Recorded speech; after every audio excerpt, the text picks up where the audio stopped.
ज्ञानेंद्रियां हैं, मन उनको लेकर के भोगों की कल्पना करता रहता है। अगर ऐसा लग जाए, ऐसी मशीन लग जाए, ये दुकान बढ़ जाए, ये ऐसा हो जाए, तो इसमें ज्यादा संपत्ति आए, ज्यादा संपत्ति आएगी, फिर इसकी फैक्ट्री खोल लेंगे, फिर ऐसा कर लेंगे, ये कल्पना।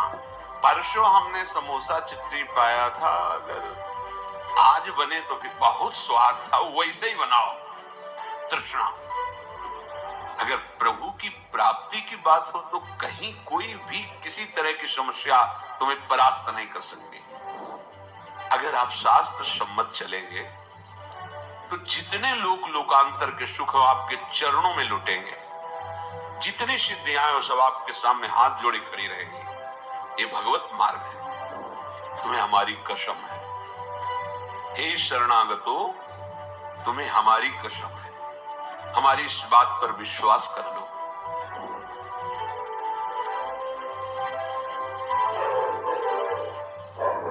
कल्पना। प्रायः सबके हृदय में विषयों की कल्पना होती रहती है। चलते फिरते उठते बैठते जो 5 ज्ञानेंद्रियां हैं, मन उनको लेकर के भोगों की कल्पना करता रहता है। कभी रसेंद्री की कल्पना, कभी श्रवणेंद्री के भोग की कल्पना, कभी जनेंद्री के भोग की कल्पना, ऐसी कल्पना में घूमता रहता है। साधु कल्पना नष्ट करता है, वो कल्पना में नहीं घूमता, वो भावना में विचरता है। साधु और संसारी पुरुष में अंतर है, संसारी पुरुष कल्पना में विचरता है। अगर ऐसा लग जाए, ऐसी मशीन लग जाए, ये दुकान बढ़ जाए, ये ऐसा हो जाए, तो इसमें ज्यादा संपत्ति आए, ज्यादा संपत्ति आएगी, फिर इसकी फैक्ट्री खोल लेंगे, फिर ऐसा कर लेंगे, ये कल्पना। ऐसा मकान बन जाए, यहाँ ऐसा ऐसा ऐसा, वो कल्पना में विचरता रहता है। साधु भावना में विचरता है, कल्पना में नहीं। कल्पना होती है मायाकृत सृष्टि की, और भावना होती है शास्त्र सम्मानित जो सिद्धांत है उसके अनुसार आराध्य देव की। साधु भावोत्सवेन भजताम रस काम धेनुम। साधु भावना करता है, कल्पना नहीं करता। साधु कल्पना को मिटा देता है। देखो, कभी कल्पना तो नहीं होती तुम्हारे हृदय में, भावना होती कि कल्पना। यदि कल्पना तो अभी हृदय संसारिक है, मिटाओ उस कल्पना को भावना के द्वारा। भावोत्सवेन भजताम। कभी ऐसा होगा क्या, किसी लाडली लाल कृपा करके हमारे नेत्रों के सामने आएंगे और हमें पुकारेंगे और कहेंगे तू मेरा है, देख आज से मैं तुझे अपनी सेवा में रखती हूं। कभी ऐसा होगा? कभी श्री जी अपने गले की माला प्रसादी हमें दे, कभी श्री जी अपना पाया हुआ पान प्रसाद में दे। क्या कभी लाडली जू के गोरे चरणों को अपनी गोद में लेकर के धीरे धीरे उनमें भावर की रचना, क्या ऐसा सौभाग्य होगा? कभी ऐसा सौभाग्य होगा? मैं प्रीतम को प्यारी जू से मिलाने के लिए उत्साह युक्त करके जा रही हूँ सेवा सामग्री पास है। क्या कभी ऐसा होगा?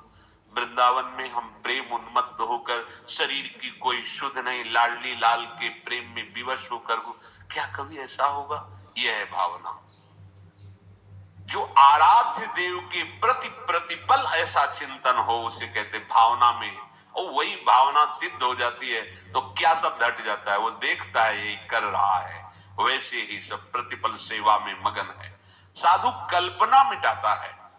अब आपको देखना है इनमें से कि आप क्या हो, खुद अपने हृदय में देखो। तभी कहते श्रवणेंद्री को मजबूत करो।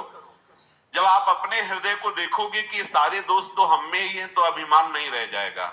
और अभिमान का गलित होना सारे सद्गुणों को प्रकाशित करना है। दैवी संपदा का बुलावा है, और अभिमान आ गया तो आई हुई दैवी संपदा भी अंतर ध्यान हो जाती है और आसुरी संपदा आ जाती है।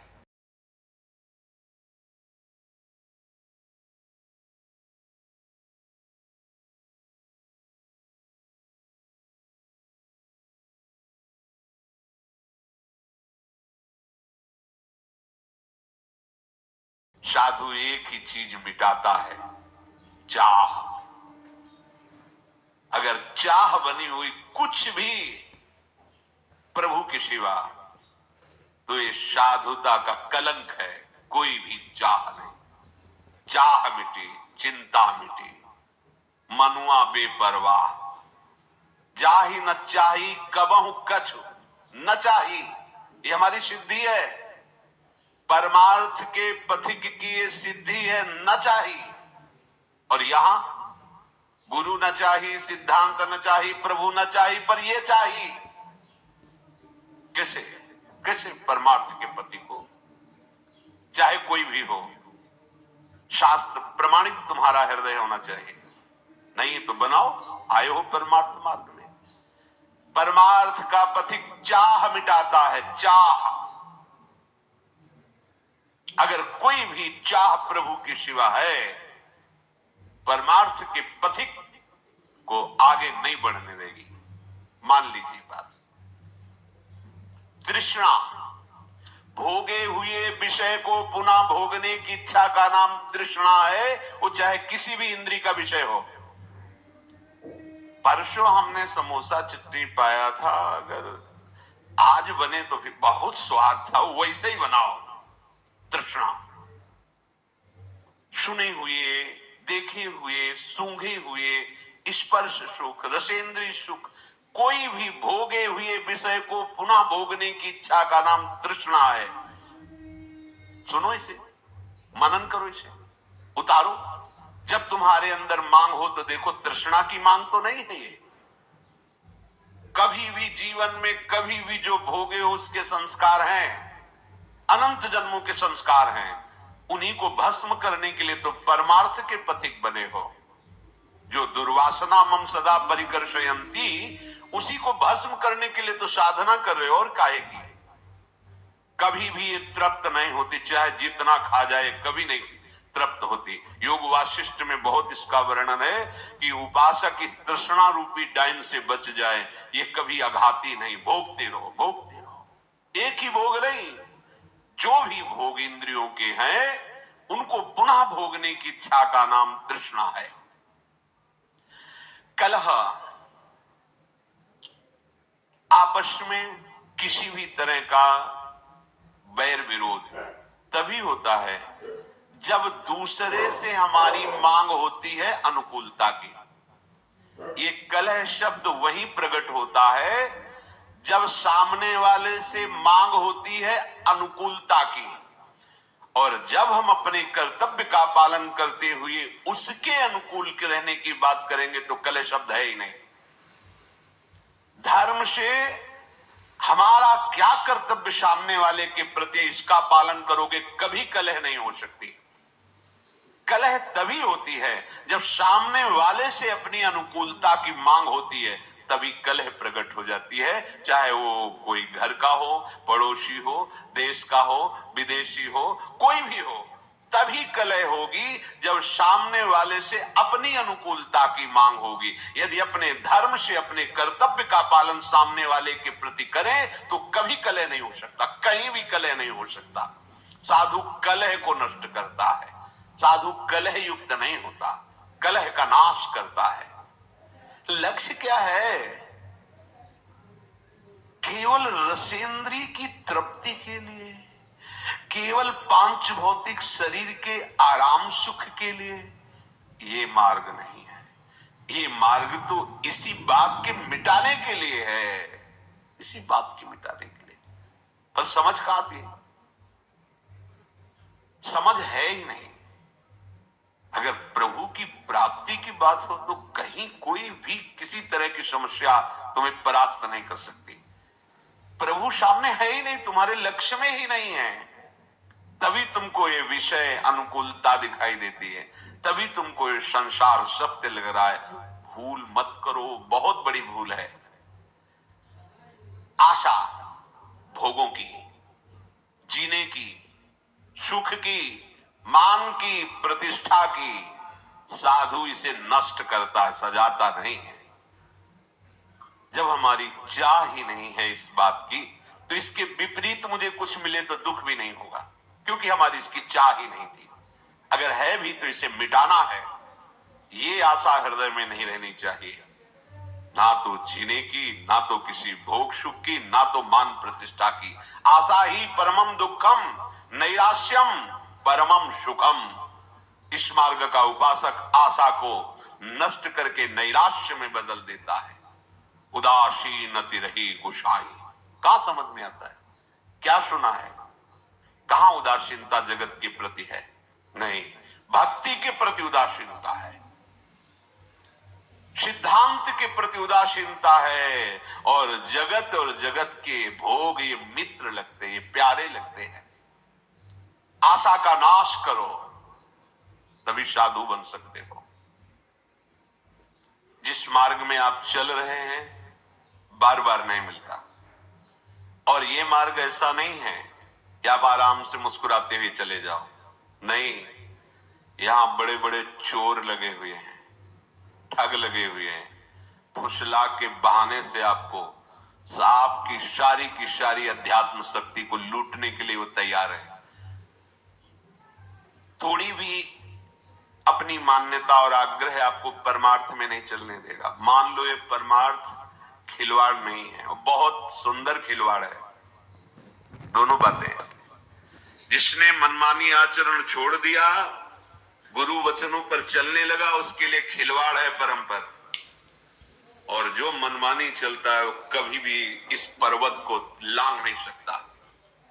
नाना प्रकार की वासनाओं का इतना बड़ा पर्वत है, आप लांघ ते दुर्गम शैल विशाला नहीं पार कर सकते। और यदि कृपा पात्र बन गए तो मूकम करोति वाचालम पंगुम लंघयते गिरिम। पंगुम लंघयते, पैर भी ठीक नहीं फिर भी पार चढ़ जाओगे।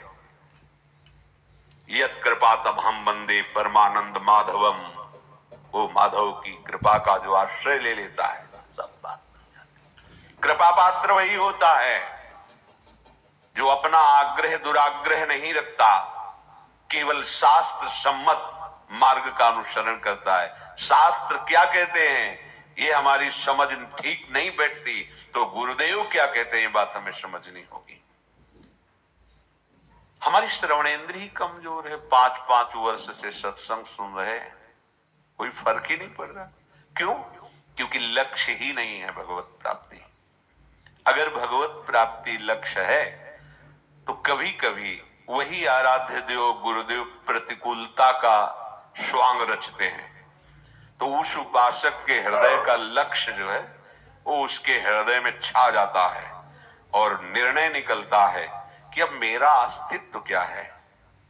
ये चाहे प्रशंसा करे, माला पहनावे, या अपमान करे, निंदा करे, अब मैं बचा ही नहीं, ये अपनी ही प्रशंसा कर रहे हैं, अपनी ही इनका खेल है। अब मेरा अस्तित्व क्या है? मैं ये है। जो भगवत लक्ष्य को दृढ़ता पूर्वक स्वीकार करके चलने वाला उपासक, उसकी ये स्थिति होती है, उसको इससे कोई परवाह नहीं होती। पर श्रवणेंद्रिय कच्ची है, सुना ही नहीं अभी तक। ये आश्चर्य की बात। पानी में मीन पियासी मुझे सुन सुनी आवे हासी, जल में खड़ा है भी प्यास प्यास रट के मर रहा है। अरे थोड़ा ग्रीवा झुका देख, जल में खड़ा है। थोड़ा अहंकार नीचा कर, अहंकार मिटा देख, अमृत समुद्र वृंदावन धाम में बैठा हुआ है। अब कौन सा तुझे सुख चाहिए? पर जब तक अहंकार है, वृंदावनी यह विधि बसे तज के सब अभिमान, केवल अभिमान शब्द नहीं लिखा, सब विद्या रूप महत्व गुण धन जोबन अभिमान, सटकंटक देखे जहां राय न भक्ति निदान। आए किस लिए हो? भगवत प्राप्ति के लिए। अगर नहीं तो समय नष्ट मत करो, एक मार्ग चयन करो, या तो प्रवृत्ति मार्ग या तो निवृत्ति मार्ग। निवृत्ति मार्ग तुम्हें अगर केवल इसलिए लग रहा है कि खान पान विश्राम और सुविधा, तो भूल मत करना, बहुत ही आपको भ्रम में फंसना पड़ेगा। मेहनत करो, अन्य जीवों को सुख पहुंचाने की चेष्टा करो, नाम जप करो, स्वयं खाओ, दूसरों को खवाओ, प्रवृत्ति मार्ग। और घोर शासन युक्त रखकर अपनी इंद्रियों को अपने आराध्य देव के अनुकूल आचरण करते हुए पूरा जीवन व्यतीत कर दो, निवृत्ति मार्ग। बीच में मत रहो। सेवक जी उनको मजरेडो कहते हैं, मजरेडो, ऐसे न वैसे रहे मजरेडो, ये बीच के लोग हैं। ये न घर के होते हैं न घाट के होते हैं, इसलिए बहुत सावधान। हर उपासक अपने लक्ष्य को प्रतिपल सामने रखे।